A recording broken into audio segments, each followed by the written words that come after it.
Welcome, Chosen One. Hey guys, welcome to the Ace of Plays channel and to this budget deck and crafting guide for Scoia'tael. So in this video what I'll be doing is I'll be showing you a cheap and affordable way to upgrade your Scoia'tael starter deck, and then also go over a few cards that you should aim towards acquiring either through crafting or if you get them in a keg, then that's spectacular. And I've laid some ground rules.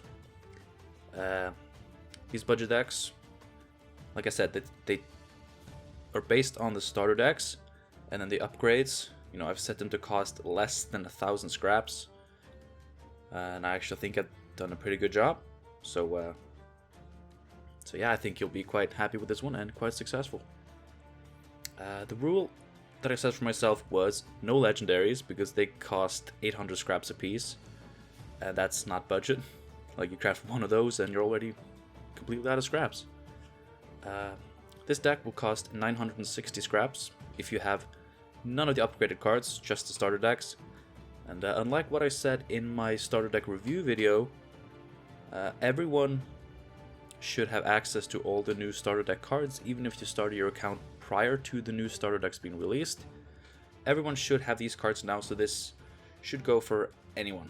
Like, no matter when you started your account, you should have all of these cards that are currently in this deck for free. And yeah, this budget deck should be just as budget for you as anyone else. So yeah, no legendaries.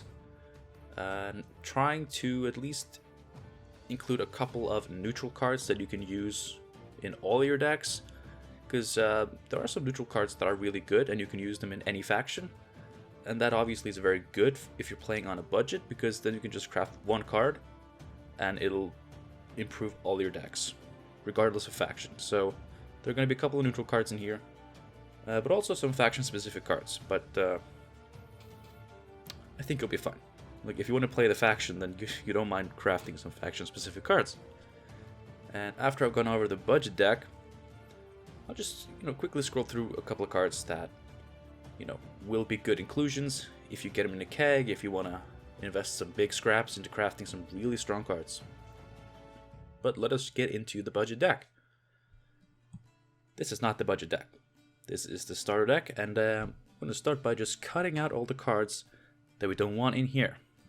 And the first one is going to be Mahaka Marauder. I think this card is pretty cool, and as a one-of, I think it's actually potentially really good in a starter deck such as this one. So we're just going to cut one of those. The Elder Bear can just go straight to hell. You just cut that. If you see Elder Bear in your decks, cut it. Always cut it. Incinerating Trap is an okay enough card, but in a trap deck where you're playing a trap actually causes some confusion for the opponent and you have synergies. In here, I think it's a terrible card, so we're just going to cut both of those. Riot Officer doesn't really do anything. Like, it can work kind of synergistically with a card that we will be adding to the budget deck, so we're just going to cut one of those. The main goal of these starter decks is to just fill out the provisions, because if your deck, these starter decks, usually they lack about 17 provisions, and if your deck is lacking 17 provisions, then you are bound to lose. But if you can at least fill out those provisions, then even though your cards aren't the best optimized legendary cards, you still have a lot better chance of winning. So that's going to be the main goal. Elven War Dance are pretty much the same thing. If you do get a boost on this in your hand, it does deal 3 damage, which is really good. But often, the same with Marauder. If the card has to be boosted in your hand to work, it can be really clunky to have 2 of them. So we're just going to cut one of those as well, and the rest is going to stick. So we've removed 6 cards. And now we're going to get into some upgrades. The first card that we will be adding is a neutral card, which is really good. I think this is a really good card, and you can easily put this in any deck. The provision count is high, so it helps fill out the provisions. And of course it's Roach. Roach, whenever you play a gold card, summon this unit from your deck to a random allied row. So it thins your deck pretty much for free. Not for free, obviously. This is not free. But it thins your deck just by you playing a gold card. And also, it adds 3 extra points to your tempo, usually in round 1. But sometimes you can play entire round 1 without using this, which is kind of interesting. But yeah, this is a neutral card, good in any faction, any deck, pretty much, especially early game. The extra tempo, the thinning, can really do wonders for your deck. So we're going to put in Roach. And the next card is actually right beside it, and that is Cleaver. Cleaver is a highly competitive card. It just got nerfed because it was so good. And it is still good. Damage a unit by 1 for every card in your hand. So obviously with the 10 card hand you could potentially get 13 points out of this, but you know, it depends on your opponent actually playing a 10 strength unit, which rarely happens. Like, most units don't even go that high. But it's still a good card. Like even 6 cards into a round it still deals 4 damage, which can kill a lot of engines. But often you can get some value of it sooner. So we're going to add Cleaver, and this will also do some really good work in any deck you decide to make, regardless of faction. The next card, I'm just going to scroll down to the 8 provision area, is going to be King of Beggars. Every ally turn on turn end, boost the lowest unit in your hand by 1. So we're obviously going for some hand buff strategies here. That's what I thought of when I saw this deck, not just because of the leader, but there are a lot of hand buff synergies, and hand buff is pretty fun and potentially very strong archetype for Scoia'tael, so we're gonna pretty much go all in on the hand buff. And in the spirit of that, we're also gonna add Sirsa. Harmony, which means that whenever you play a Scoia'tael unit with a unique primary category on your side, this boosts itself by 1, so it's kind of an engine. Basically what that means is, if you have a Sirsa on the board and you don't have any dwarves yet, when you play a Scoia'tael dwarf, she will boost herself by 1. And then if you don't have any elves either, you play an elf, another boost. We don't really care too much about this, but we have elves, we have dwarves, we have humans with Pavko Gale. So you could potentially get at least like 1 or 2 boosts out of this, and there are decks more built around Harmony in which this just becomes an even better card. But it damages an enemy unit by 2, which, you know, not a big deal. But if you kill that unit, you get the Death Blow, which boosts a unit in your hand by 2. Huh? Hand buff. So we're gonna craft here. So this, strictly speaking, this is not super necessary, and I would say that out of the epic cards, you know, the ones with the purple gems, out of the epic cards in this budget deck, you could probably save this for last. Or even just skip it if you have something else. Like if you have a Treant Boar, you can just slot that in and you won't notice much of a difference. Maybe you'll actually win more, because Treant Boar is potentially really strong. And yeah, that does it for the epics. Now all we gotta do is put in a couple of Hawker Smugglers. On the melee row, every ally turn on turn end, boost a random unit in your hand by 1. So just more hand buff. It's basically 2 more King of Beggars, except they are roll locked, so they can get moved by like a Riot Dragoon. But we have our own Dragoon, so you can move it back. Often, you know, that this card doesn't really get a use, but if they move your Smuggler, you can move it back and actually get pretty good value out of this little boy here.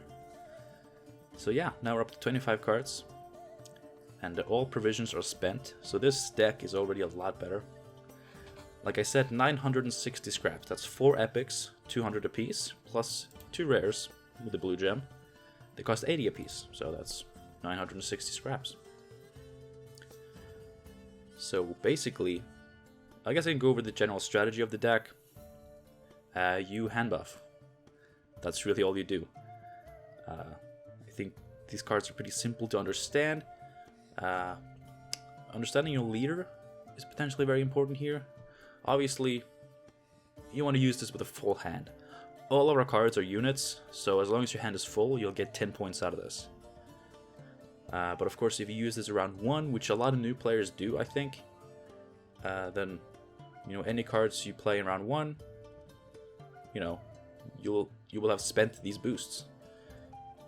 So often what higher level players do when they play hand buff is that they just play 3 of their worst cards in round 1. Usually Dwarven Agitator, because it puts very few points on the board, but its effect is pretty decent. It can be carryover value. It's like you play a couple of Dwarven Agitators, you get your Volunteers out, you play 3 of your worst cards, and then you just pass. That's generally a strategy that people do. And then round 2 comes around, your opponent usually wins round 1 this way. If they bleed you, you use your leader, and you try to punish their bleed, with all your units being a little bit stronger. If they don't bleed you, then you just, you know, you play out your cards to win the round, and then round 3, 10 card hand, you boost everything. It's pretty simple. If you don't get the strategy completely, like, don't worry. Like, if you're playing this deck, then you're probably at a fairly low rank. I don't know how high this could take you, but I think the deck actually looks pretty solid. This is probably the best starter deck, so if you're into this kind of stuff, then you can probably go pretty far with this deck. But yeah, like doing these pro level strats, it's not really that important, but it could be a nice thing to practice, because if you want to keep playing hand buff into the higher ranks, it's a good strategy to roll with. So, that is the deck. That's the budget deck. Yeah, I think the cards are pretty self-explanatory in the way that they work. So we're just going to quickly go over a few upgrades that are either too expensive or aren't really worth spending scraps on, but if you get it in a keg, then it's good. So first of all is going to be Great Oak. Damage an enemy unit by the number of cards to the left of Great Oak, then boost self by the number of cards to the right of Great Oak. This is just a big finisher. Like, if you don't play Scoia'tael, then this guy can go into any deck. It helps fill out the provisions, and it does get value for its provisions. Like, it's not like you pay 13 for 8. Like, usually you get at least, I'd say at least 11, right? With 3 units on the board. It doesn't have to be units, it's cards, so it can be traps or artifacts. So, Great Oak is a big finisher, it's a legendary card. If you really want to play Scoia'tael, then this is worth the craft, I'd say. If you're kind of unsure, then maybe don't craft it because it's expensive. But if you get it at a keg, then you're lucky, and you should go play some Scoia'tael.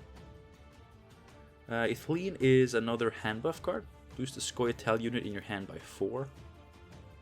This is really good carryover, and of course on Sheldon Skaggs, it's potentially worth 8 points, just the ability.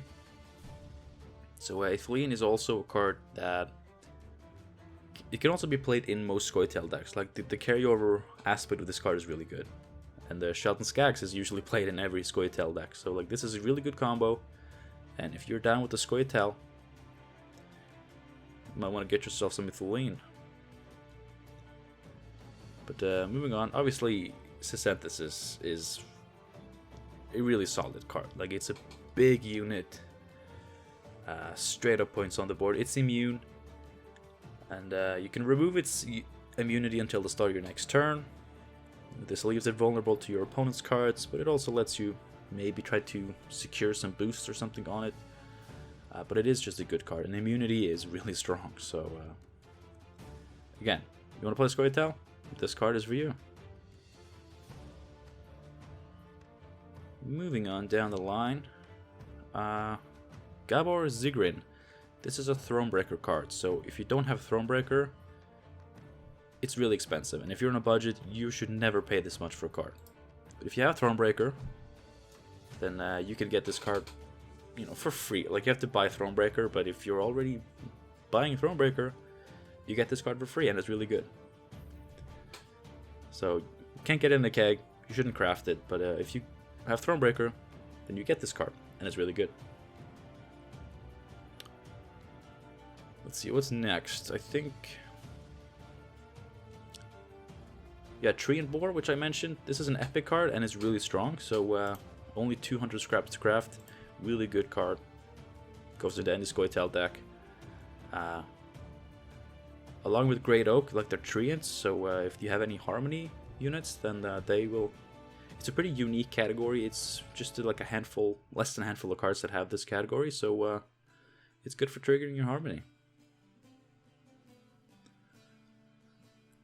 Kiaran is just a better version of Dorgare for Scoia'tael. Like it's the same power, same ability, but with movement synergy, which Scoia'tael really cares about. And it costs 1 less. Like if you're in a budget, like you shouldn't craft this, because Dorgare does the job. But if you do get it, then it's an easy switch. You don't need both. If you really want 2 locks, then Scoia'tael has a second lock, so play that instead. Weeping Willow is another hand buff card. It gets extra value if it's boosted from your hand. I don't know how good it actually is. Like it's not bad, like 5 for 7. It's got a shield, so it's pretty protected, and it gains vitality if you boost it. So it's solid. Probably don't craft this, but if you get it in a keg, then I think it'll slot into this deck pretty nicely. Milva, immunity, engine. If you want to play Scoia'tael, then you should really craft this. Like it's worth it. It's really worth it. And now we're getting into bronzes. Bronzes are so cheap and common that you don't need a crafting guide for these guys. Like you get them in kegs, or you craft them for literally nothing. So besides, like there's not many bronzes that are really good. Like spectacularly good. Unless I'm terribly mistaken. No. So yeah. Should we go with neutral cards? I think that should probably be a video of its own. Not gonna bog this video down with that. Thank you so much for watching this starter deck upgrade budget deck crafting guide combo video for Scoia'tael. I know in my starter deck review series I kind of hated on Scoia'tael a little bit. I was just exhausted. Like Scoia'tael is not my faction of choice. It's probably my least played, least favorite faction. But it's still pretty cool. It has some really cool, unique playstyles, and hand buff is one of those. And I do love hand buff, so I do have mad respect for this. And I recommend it. Like I said, this is probably the best starter deck, and probably the best budget deck also of the ones I've made. So do give it a go. I do recommend it actually, like legit. Thanks again for watching. I hope you enjoyed it. I hope you can get something out of this. Like I hope if you want to play Scoia'tael, I hope I helped you do that in a budget-friendly way. And I hope to see you soon. So have a good one, and I will see you next time.